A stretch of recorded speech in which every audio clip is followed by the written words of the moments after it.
കുറേയേറെ മാലിന്യങ്ങൾ ഉണ്ടാകും. കാരണം വിദ്യാർത്ഥികൾ ഇവിടെ ഇരുന്നാണ് ഭക്ഷണം കഴിക്കുന്നതും അതോടൊപ്പം കൊണ്ടുവന്ന പ്ലക്കാർഡുകളും ഉണ്ടാകും. ഇതെന്ത് ചെയ്യുന്നു എന്നറിയണ്ടേ? അതിനുള്ള ഉത്തരമാണിത്.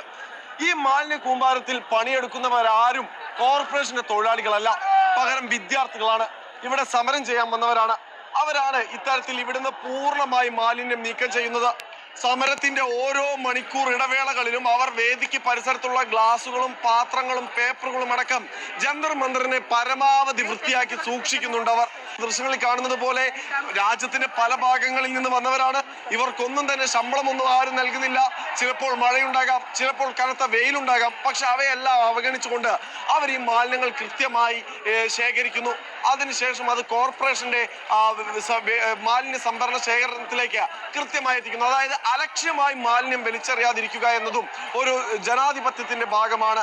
അത് ജനങ്ങളോടുള്ള, സഹജീവികളോടുള്ള സ്നേഹമാണ്.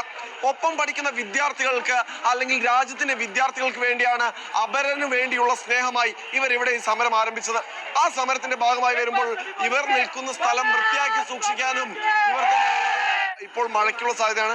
അപ്പോൾ പോലും ഈ ജോലി നടക്കുന്നുണ്ട്. എവിടെയും അലക്ഷ്യമായി മാലിന്യങ്ങൾ വലിച്ചെറിയാതിരിക്കാനുള്ള വിദ്യാർത്ഥികളുടെ ഉത്തമമായ ബോധ്യം, അതാണ് ഏറ്റവും വലിയ ഒരു പൗരന് വേണ്ട സംസ്കാരം എന്ന് നമ്മൾ വിശ്വസിക്കുന്നുണ്ട്. ആ ബോധ്യം അവർ കാഴ്ചവെക്കുകയാണ്.